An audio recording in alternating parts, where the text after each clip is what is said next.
কাল সরস্বতী পুজোয় কে কেমন ঘুরলে বলো? হ্যাঁ, ব্যাঙ্গালোরেতে আর সরস্বতী পুজো কেন, কোনো পুজোরই আর সেই রকমভাবে ভাইব পাওয়া যায় না এদের পুজো ছাড়া। যাই হোক, আর খুব সহজ পদ্ধতিতে তোমাদের ফ্রাইড রাইস বানানো দেখাবো। প্রথমে কড়াইতে তেল গরম করে কুচিয়ে রাখা পেঁয়াজগুলো দিয়ে দিয়েছি।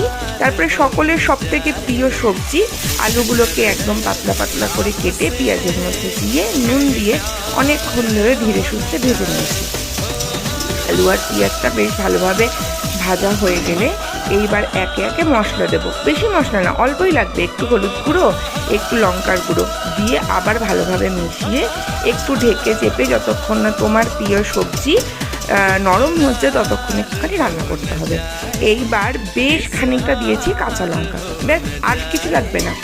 কাঁচা লঙ্কা দিয়ে আবার একটুখানি নেড়ে চেড়ে কড়াইয়ের মিডিলটাতে এবার একটুখানি তেল দেব। তেল দিয়ে দুটো ডিম ফাটিয়ে রেখেছিলাম সেটা দিয়ে দেবো। ডিমটাও সবার প্রিয়।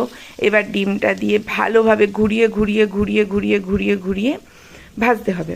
যেমন ধরো ঘুরিয়ে ঘুরিয়ে তোমার বর তোমার জীবনটাকে একদম ঘুরিয়ে দিয়েছে 7 পাকে বাঁধার পর, ওই রকমই ঠিক। এবার সব কিছু একসাথে মিশিয়ে এইবার ভাতগুলো দিয়ে দেবো। ভাত আমি আগের থেকেই করে রেখেছিলাম, তোমরাও চাইলে ঠান্ডা ভাতও দিতে পারো। বরকেই তো খাওয়াবে, কি আর আসে যায় সে ঠান্ডা দাও আর গরম দাও। ভাতগুলোকে দিয়ে ভালোভাবে মিশিয়ে দিয়ে দাও ফ্রাইড রাইস। অত খাটতেও হলো না, আর তোমার প্রিয় সবজি আর বরের প্রিয় সবজি হচ্ছে ডিম, দিয়ে দিয়েছো, অসুবিধা কি। এইবার ভালোভাবে ভাতগুলো দিয়ে মিশিয়ে নাড়িয়ে চাড়িয়ে, হ্যাঁ অবশ্যই নুনটা একটু টেস্ট করে নেবে। নুন কম হলে না হলে আবার বরেরা বলবে রান্না তো আমরা করতেই পারি না, কোনো কিছু টেস্টই আনতে পারি না। নাও, ফ্রাইড রাইস রেডি। আমার ভিডিওগুলো যদি ভালো লাগে একটু চ্যানেলটাকে ফলো করো, ইউটিউব থেকে দেখলে সাবস্ক্রাইব করো। টাটা।